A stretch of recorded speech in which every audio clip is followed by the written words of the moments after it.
On today's episode of the Wild Party Podcast, we're stepping into the world of timeless fashion with Christina Florencio, founder of Revival, a vintage clothing and home goods boutique in Mount Pleasant, Vancouver.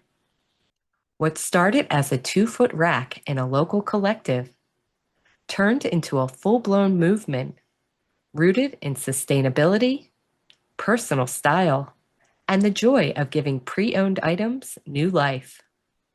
Christina shares how her upbringing shaped her love for secondhand pieces, how she used her background in marketing to build a business with soul, and why she believes dressing with intention can change not just your closet, but also improve your confidence. We talk about sourcing one-of-a-kind treasures, building a brand that stands out in a fast fashion world, and how being true to you is the most radical and rewarding thing you can do. Let's get the party started. Welcome to the Wild Party Podcast, where we celebrate the visionaries behind vegan, ethical, and sustainable business. In each episode, we'll dive deep into their journeys, uncovering the why behind their mission-driven business. I'm your host, Stephanie Lahart. Tune in with me for passionate discussions about overcoming challenges, innovative marketing strategies, and the power of using business as a force for good. So whether you're an entrepreneur seeking guidance or a conscious consumer wanting to support impactful brands, join us as we explore the stories behind the businesses that are changing the world for the better. Let's get the party started. Today on the show, I am joined by Christina Florencio, the visionary behind Revival, which is a beautifully curated vintage clothing and home goods store in the heart of Mount Pleasant, Vancouver. And I believe she actually has other locations, so we'll have to ask her about that. But Christina has created more than just a retail space. She has built a community hub where slow fashion, sustainability, and personal expression all come together. I love every part of that. Now, from her sharp eye for vintage treasures to her commitment to circular fashion, Christina is just redefining what it means to shop with purpose. And I can't wait to dive into her story, her entrepreneur journey, and the mission that powers Revival. So, Christina, welcome to the show. Thank you. And thank you for having me. That was a great intro. I appreciate the accolades, and I'm looking forward to this conversation with you. Oh, me too as well. If you guys are not watching the video version of this, check it out later because Christina's in her store and she has some really beautiful pieces behind her. I'm already eyeing that little number that's on the top shelf, the little taupe number with the cute little sleeves. Yeah, that one. We'll have to talk about that. That's so my style. Yeah. But I teased Christina earlier. I said, hey, we're going to start this whole podcast with a story about a leak in my closet. Now, here's the thing. I know my audience by this point is so tired of hearing we got this leak, but it really changed my whole life because I do have a very large walk-in closet where I stored a lot of things, including my own vintage collection and a costume collection. And Ooh. yes, when I discovered this leak months ago and we had to rip out the whole closet, I essentially had to look at everything I owned and be like, do I need this? And why am I storing stuff? And so it just led to this whole purging and rethinking things and re-examining and then also rediscovering things I hadn't even worn in years or even remembered I had. But I have to tell you, part of my joy from all of this was when I went through my vintage collection, because I had a lot of clothes from the 30s and the 40s and the 50s. Being in LA, I had access to all of that. And when I first moved here, I'll let you know, swing dancing was a big thing. So I had all of these dresses I would wear. And, after I kind of got out of that phase and just stored stuff, I hadn't looked at some of these things, Christina, in 20 years. Okay. Oh, wow. Okay. Right. So what I did was I started deciding which I was going to sell. Some of that stuff I took to local vintage stores and resold there, but a lot of it I ended up selling to my neighbors who are in their 20s and now discovering vintage. We're going to start the conversation there because I know you've had this journey of when people discover a treasure that you have chosen and what that means, right? Okay. I know we're going to get into the whole business story, but can we please start there with the joy of vintage? Oh, so much joy. Yeah, I love the charm. the charm of how things were made back then, the quality of the materials, and I think the expression of prints, right? There were just such crazy bold prints, and that's really what I'm drawn to. And that's the essence and ethos of revival, is a lot of unique statement pieces that unfortunately we don't necessarily see in the fast fashion world anymore. There's definitely reproductions of it, but of course, because it's fast fashion and the cost is low, there have been shortcuts in how things have been made now. Let's just be honest, Christina. A lot of the clothes that are out there now are pure crap and they are not meant to last. I Yeah. literally have dresses that were handmade in the 30s. Oh. These weren't even store bought. Okay, this you could see when somebody handmade it. And the love and care and the durability of it, like still in Mm-hmm. perfect condition. In fact, there was Yes. this one dress that I gifted to one of my neighbors. She couldn't believe it when I told her. I said, "This dress is from the 40s." And she was like, it was inconceivable to her that a dress could be that old and still be so Mm-hmm. beautiful. So tell me, what Yeah. personally for you really first drew you to vintage on a personal level that then led Mm-hmm. you to decide this could be a business for me? Yeah, on a personal level, growing up here, partly in Vancouver and in northern BC, we were a working class family. We had one income, and oftentimes I did wear secondhand clothes. And what I loved about it, was nobody had it. So it allowed me to have a deeper appreciation for unique clothing at a very young age. And this kind of led to my journey as a marketer and trying to have a side hustle, because in marketing, in a downturn, it's usually the first role to go. And so I always had a side hustle, and my joy for vintage had started about 2 years ago when I was renting a rack at a store collective called the Storehouse. And I was renting a 2 foot rack, and I just sold a few of my pieces, and some pieces that didn't necessarily fit me, but were a great find. And I noticed an uptick in what I was selling. And towards the 10 months that I was there, I was renting, I started from 2 feet, and I ended at renting at 8 feet. And then I realized maybe it's time to expand to an actual store. So that's where we are today. That's amazing. So, like Yeah. I mentioned, I'm in Los Angeles. So Mm-hmm. we have a huge, let's say, vintage inventory here that is Yeah. available. And we have a lot of people now that are doing reselling, whether it's online or trying to do, a physical in store like you. What is the vibe like then in Vancouver in Canada? Do you guys have a lot of vintage inventory that people are interested in, or where is your sourcing coming from? I'm really interested in that. Yeah. Well, to answer the first question, I used to live in Toronto, and that's where I was started thrifting as well, was in the early days in Toronto, and they have an incredible fashion scene. Vancouver, it's actually in certain areas. The specific area that we're in is Mount Pleasant, and that's really known for the vintage hub. So I am definitely amongst a lot of other vintage stores. We all provide unique offerings. My team member next to me does streetwear. I do a little bit more dressier, unique pieces. So everybody here has a unique offering, and it's slowly being embraced. And of course, as you may know, when you sold or gave things to your younger neighbors, it's definitely a younger demographic than what how I grew up. A lot of my friends don't necessarily know how to thrift, and that's how Revival was born. It was born out of inspiration to encourage my friends to lean into slow fashion. That's fantastic. I love that. Yeah, Yeah. and that it's really fun, again, when these younger generations now, it makes me sound old when I say that, but these girls that were in their 20s and trying on my dresses, it was like Oh, yeah. it was like playing dress up. And I did say to them at one point, I said, "Are you guys actually going to wear these, or is this like a Yeah. costume, do you?" And she's like, "No, no, I would wear this like for real, like an event." And then I started asking them more about their habits, and I wasn't aware that they really did already have an appreciation for vintage clothes, and not even Mhm. necessarily like designer stuff, because my stuff was not designer level. Like I said, a lot of my things were handmade by people, but they really appreciated that. So it kind of gave me hope, because I and you probably feel this way too. I Hmm. have such a vicious hate for this fast Hmm. fashion industry. And Yeah, I feel it's like even all the documentaries that have been made, people are not paying attention. So we need to no. talk about how to fix that. But first, Yes. tell me how you started this business. You sat there one day, you said, I have this vintage collection. I'm going to start, selling at this in this rack situation. How did you then Hmm. take it from the next step to actually have your own store?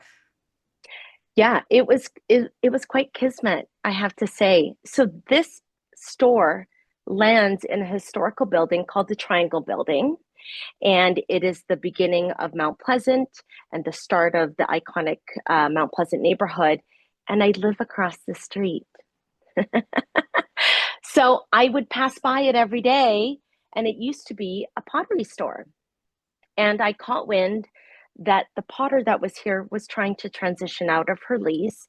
And I had spoken to her, and she thought I would be a great fit because I do support other local makers.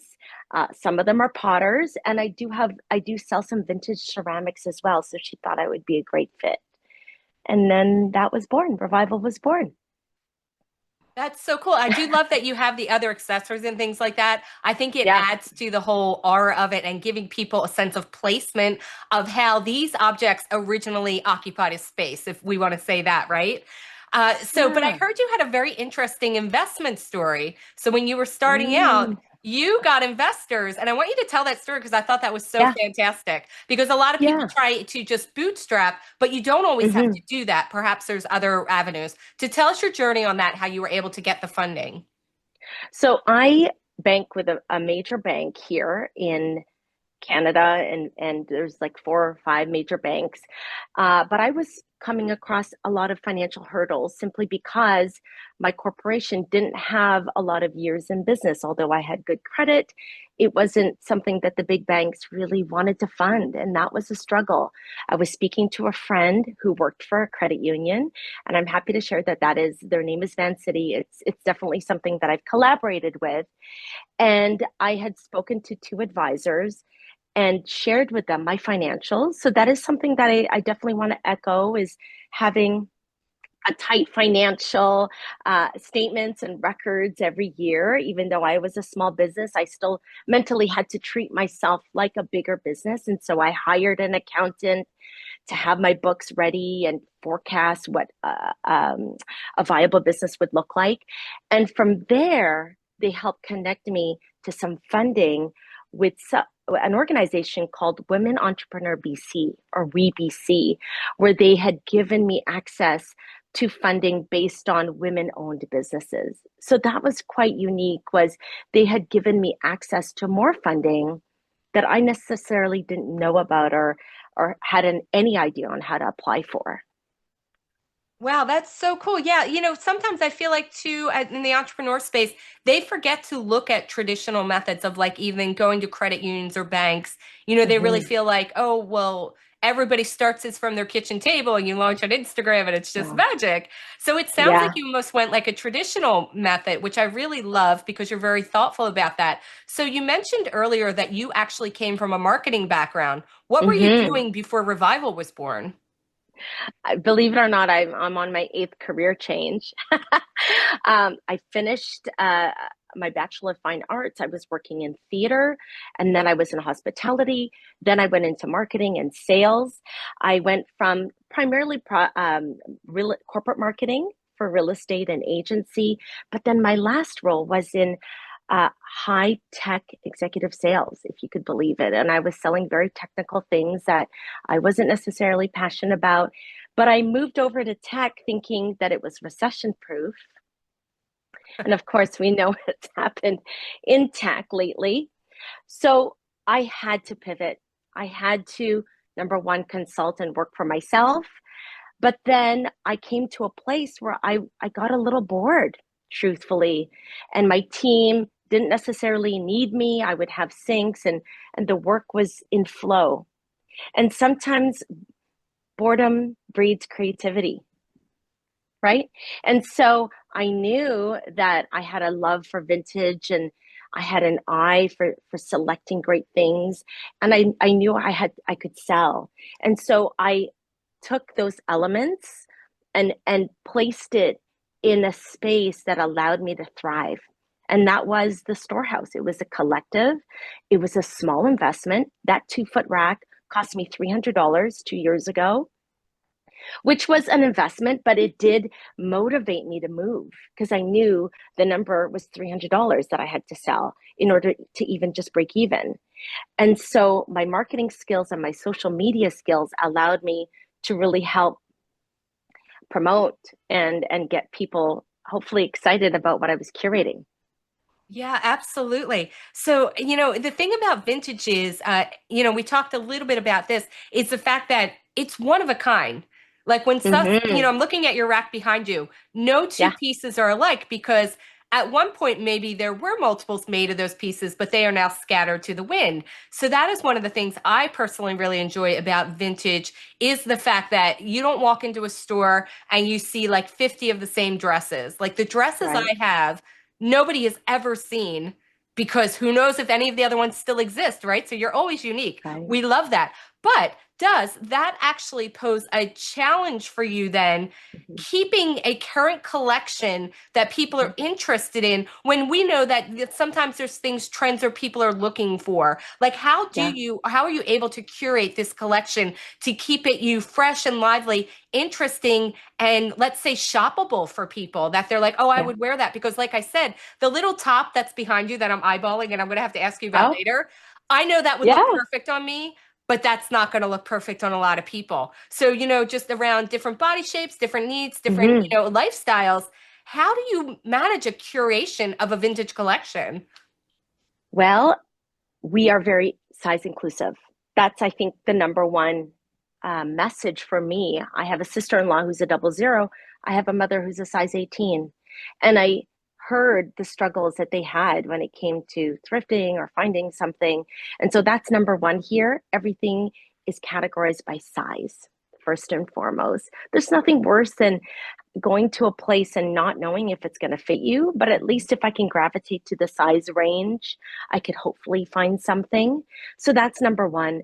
Number two, we do try to style and encourage people to shop their own closet first. That's number one for me. Obviously, there's dualities there when it comes to a business owner, right? Like our mental state is to, push product and sell. But I've actually removed a lot of the bonus structures here with the team because it's not necessarily about having to sell. It's about making sure that the fit is correct and people are either taking their time to think about it. If it's not, it's not a total okay or yes, because everything here is also a final sale, Hmm. right? But if it is something that they gravitate to that they love, um, I always just emphasize, I wish I could tell you I have another one, but I don't, right? And so sometimes when they bring something in, and they're accessorizing it with something here, then at least they can give their piece a second chance, right? Because that's often the case when we shop is we don't necessarily know if it's how to style it. And so we really try to work with styling our customers first and ensuring that the size is there. Yeah. Lastly, actually, I should point out a lot of our pieces are from the 80s, 90s, and early 2000s. And so, right now at this time, those are pieces that are trending. So, when somebody does put something on that is a little bit dated, they don't look like they straight out came from the 80s. It's still wearable because we encourage them to mix it with contemporary pieces. Yeah. I don't know if that answers your question. Okay, you just brought up something, and I'm so glad you did. It is the fact of styling something to wear it now to make it look modern and to not make it Hmm. look dated and things like that. So I Yeah. did mention my vintage collection, which is quite older than the things you're carrying in your store, like you said. So I do have stuff from like the 20s, 30s, 40s, 50s. So when you do see it hanging on a hanger, it Yeah. looks vintage. Like it has that, and I always called my clothes my movie star collection because all of my dresses were very movie star fancy and things like that. Oh. And when I unearthed them from my closet because we had to do the total renovation and I tried them on, I had concern about wearing them because I am now in my 50s. And when I put them on, I said, Oh. am I going to look like an old lady wearing an old dress? Like I was my concern. So I've been trying, like you said, to figure, well, how could I restyle this and not because before I would wear all the vintage pieces, the vintage gloves, the vintage hat, the dress, the shoes. So everything was vintage looking. And now I'm like, well, if I don't wear all of the pieces, maybe I wear the dress, but I wear a more modern shoe or even put a more Hmm. modern belt. Like I'm like, oh, that would work. I could still wear that. Yeah. Okay, first of all, I don't think you don't look like you're in your 50s. So Oh, I am. I am. I'm about to have a hooray for birthday. you. Oh my goodness. You look great. You look Thank great. you. I know what you mean. It's so wonderful to see the charm of something like a period piece. But then if you do put the whole gamut, it looks like you came straight out of a movie, right? And this, you don't necessarily want to be regarded as costumey or whatnot. Yes. So we love to incorporate modern pieces to a vintage dress or whatnot. We do try to style with contemporary pieces like a blazer or a jean jacket or a moto leather jacket. That's a great way to reimagine that dress again. And or we try to keep the top piece contemporary. And if the vest is vintage, it's a great way to mix the pattern and the texture and look. Sometimes we just say start small. It could be a very contemporary dress, but you're taking a vintage silk scarf with a baroque pattern and wearing it like a belt, right? Sometimes it just starts from small pieces. Yeah, I actually Yeah. remember a few years ago, the big thing was to take the men's old ties, Hmm. the very vintage ties, and wear those as belts. That was like a huge thing. I think in the 90s, actually, in jeans. And I used to rock that look all the time. And I'm like, we need to bring that look back. That was so fun, right? So fun. And Um, you can still rock it today. I'm seeing a lot of that and I love the fact that it is being embraced is the old with the new. Yeah, absolutely. All right, let's get into the fashion industry, our Hmm. loves, our gripes, and how we're going to fix this whole issue of Yeah. fast fashion. How are we going to fix it, Christina? Because Oh it my makes gosh. me insane. And Yeah. I'm going to let you know, yes, I have bought modern pieces. I try to Hmm. be more thoughtful now, but I also look at the quality. I'm like, these are crap clothes. These are not going to last 50 years.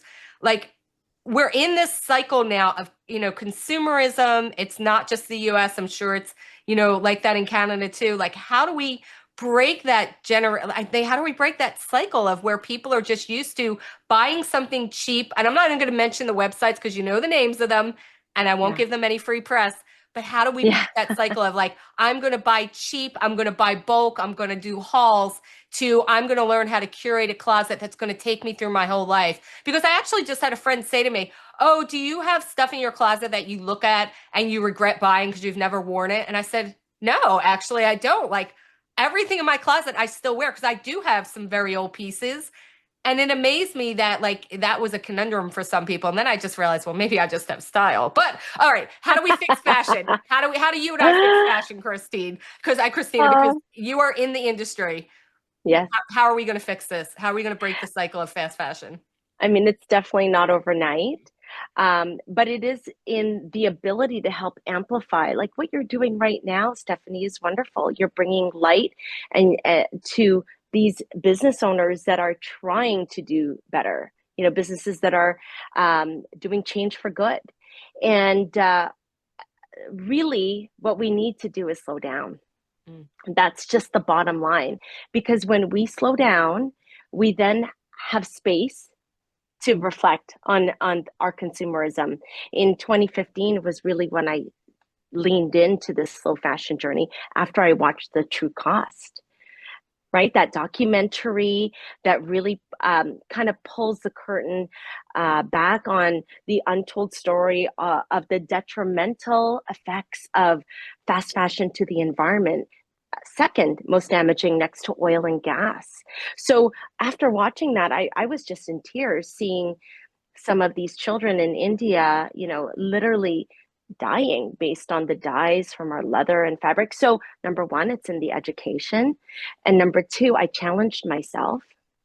So, I personally decided for 1 year, I was going to only purchase secondhand. Obviously, my intimates and socks was going to be new. But then, if I decided I wasn't going to purchase secondhand and I needed an actual basic that I couldn't find, it needed to be from off price retailers. So retailers that were giving new pieces a second chance, like, the Nordstrom Racks or the Marshalls, Winners in Canada. And that has been 10 years now. So it is actually doable. It's not convenient. And that's part of the fast fashion game is it rolls in with what's convenient. It's so convenient to scroll and hit shop now. It's so easy to do that. But when we slow down, we could really be intentional. And slowing down means having a moment to take a look at your closet, which is what you've done. I always give people the tips of consider getting 2 to 4 different colored hangers and categorize your closet based on season. And then consider shifting pieces that you don't normally get to wear front and center. So then you could really see, could I wear this again?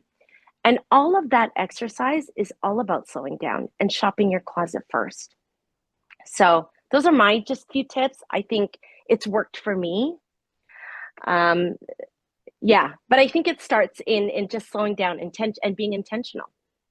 I absolutely agree with that. And also, I want to say, look in your closet before you shop. Because, like I Yeah, said, with my closet, I had forgotten I even owned some of this stuff. And I'm like, oh my God, I forgot I had these. Like, I yeah. think we have to open our closets and look at what we actually have. Open your drawers, open your closets, look in your shoe boxes, and then decide, like, oh, do I really need to buy something I've already, probably have something I could use. Again, as a woman in her 50s, I've accumulated a lot of clothing in my life, and I am lucky in the apartment that I have. I do have storage space. I know a lot of people don't, but perhaps other people could get a buy with smaller wardrobes, which is fine.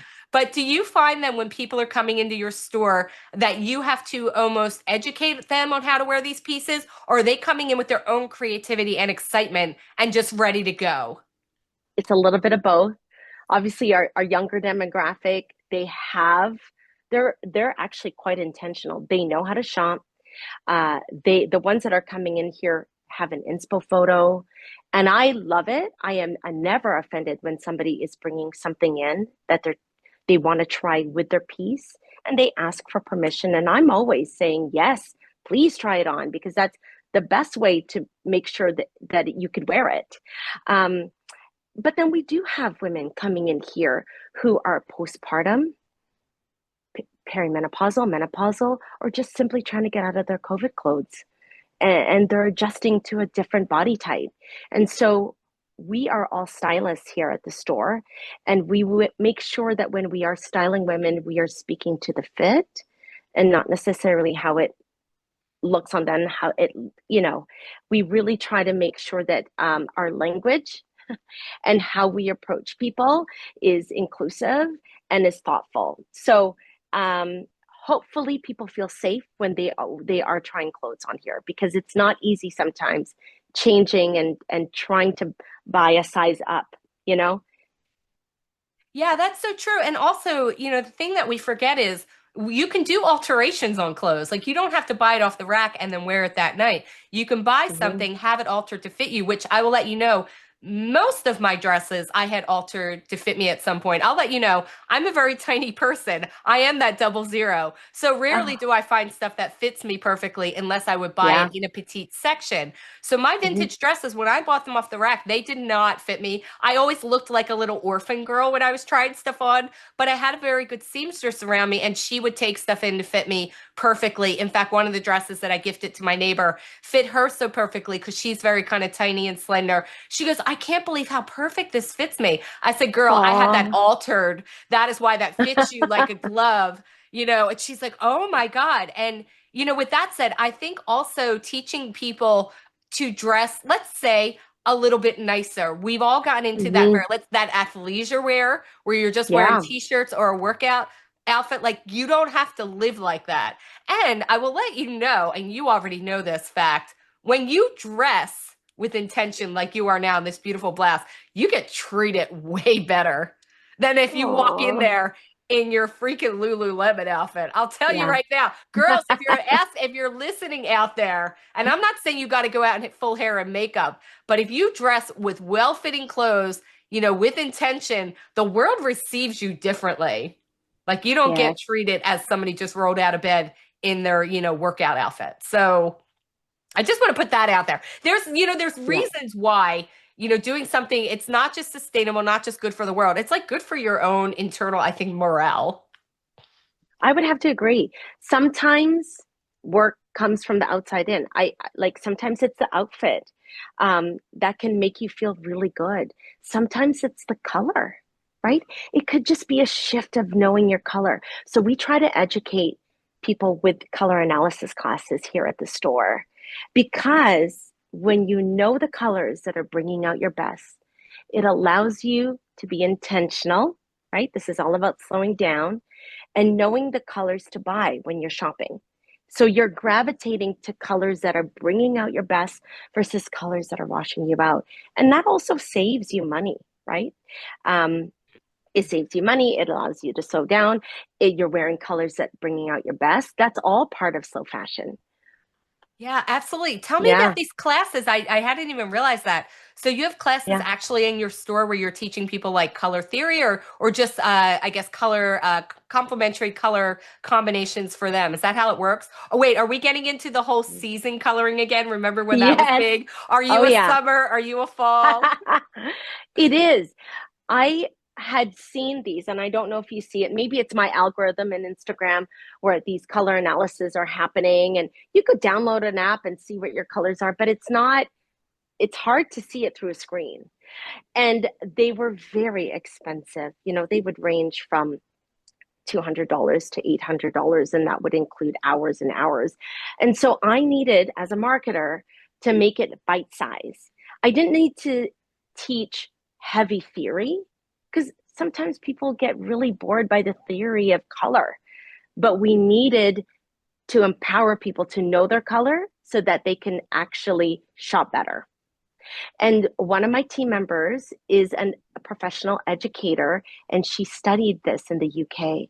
And so, together with my marketing and her theory skills, we put this session together. It's for small groups of 12, and they can come in here. There's refreshments.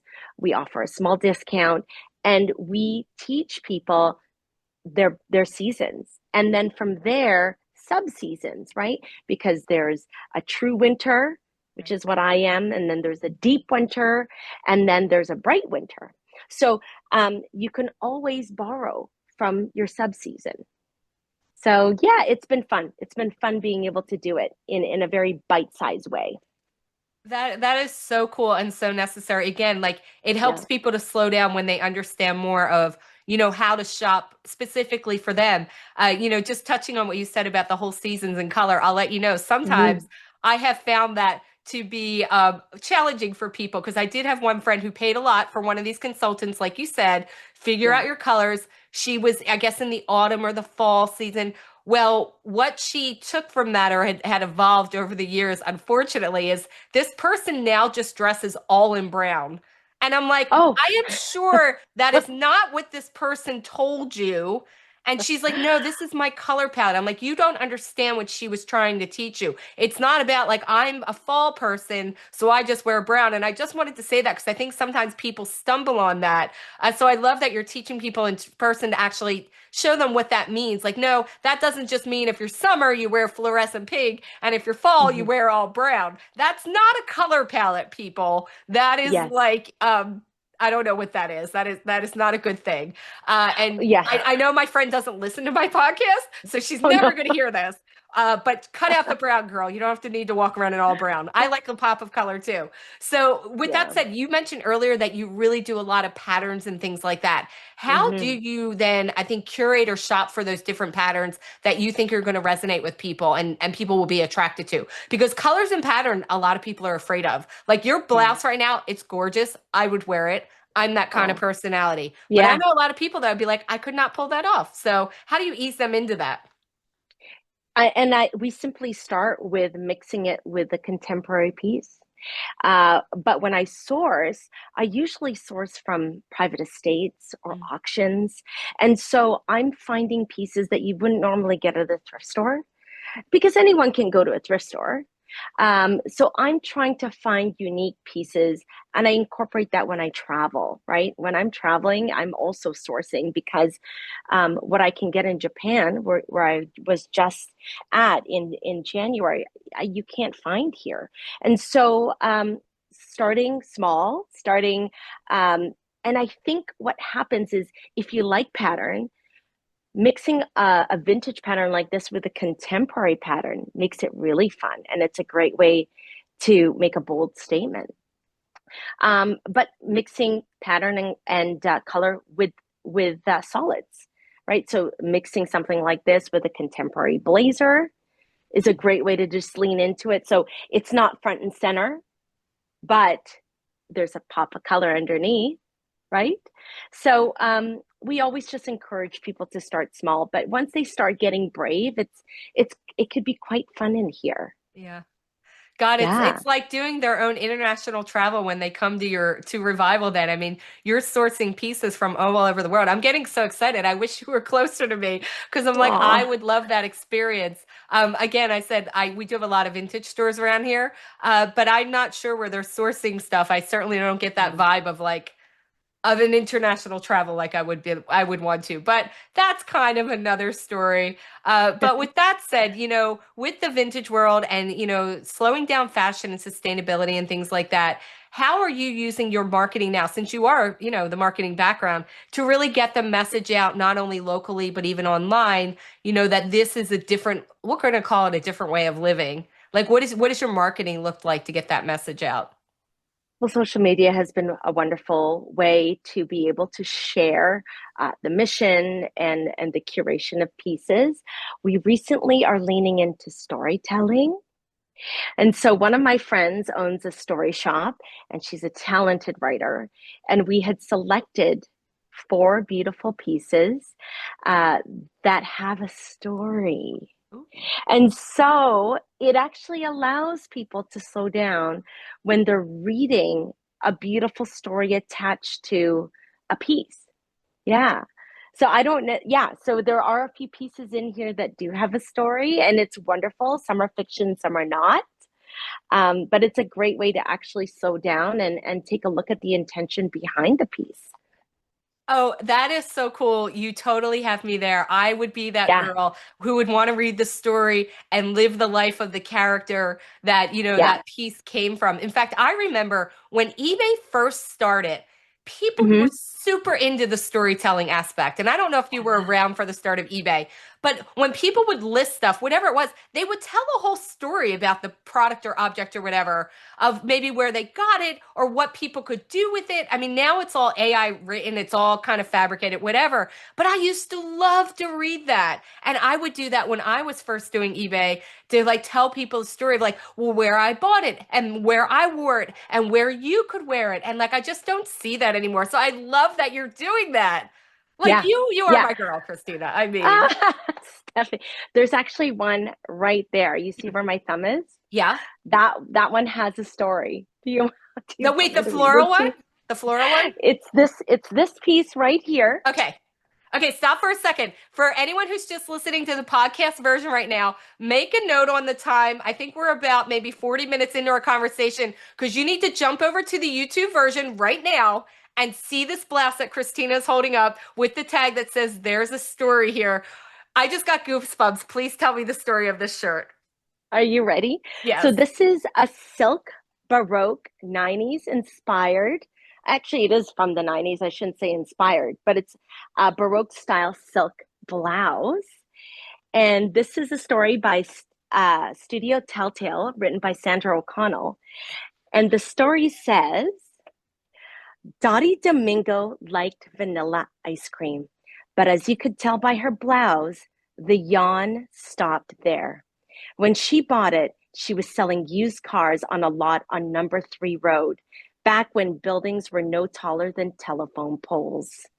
She was always making a sale when wearing it.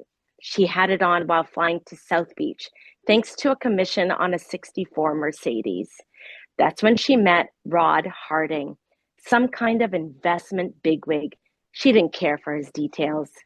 He was so charmed by her, he cut her a check then and there, and Dottie's dealership was born. This shirt, her talisman, then lived in a frame on her wall until now.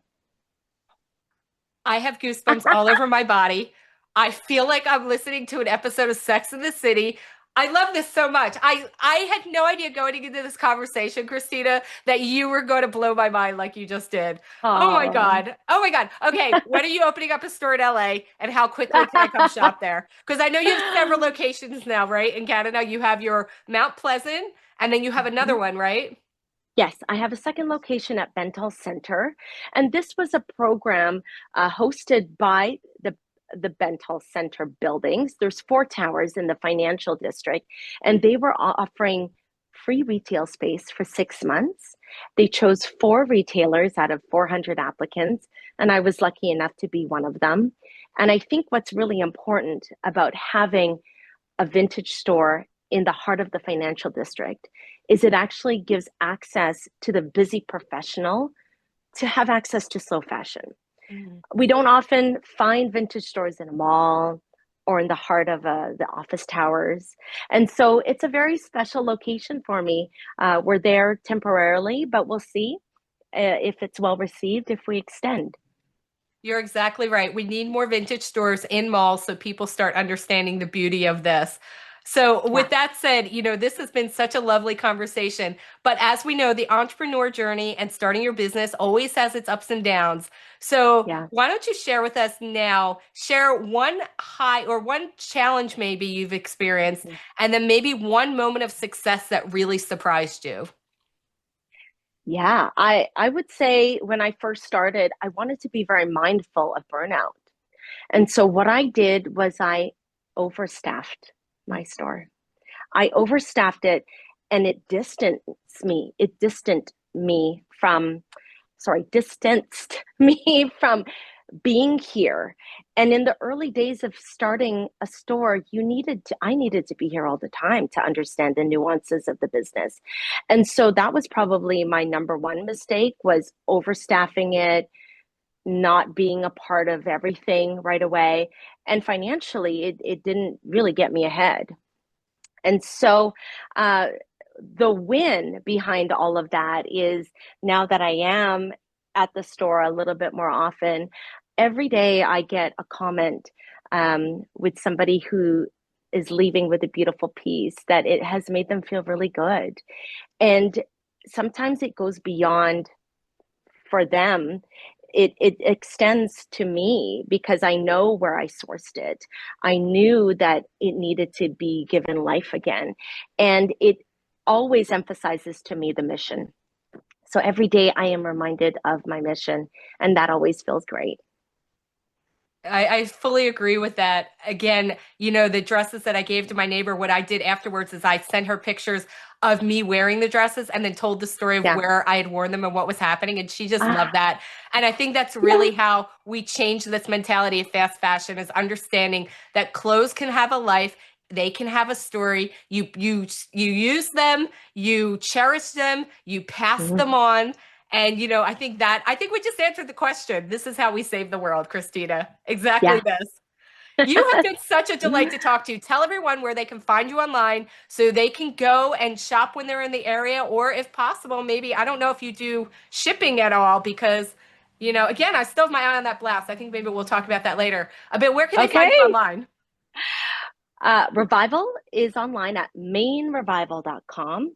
Our handle on Instagram is The Main Revival, and we are located here in Mount Pleasant. This is our flagship store at 2408 Main Street, which is on Main and 8th.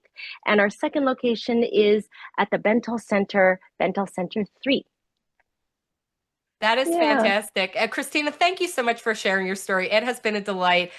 Again, just because of my own love of vintage fashion, I was so excited to talk to you. I'm like, this woman already gets it. And I just can't wait to see where you go with this. Please, let us know.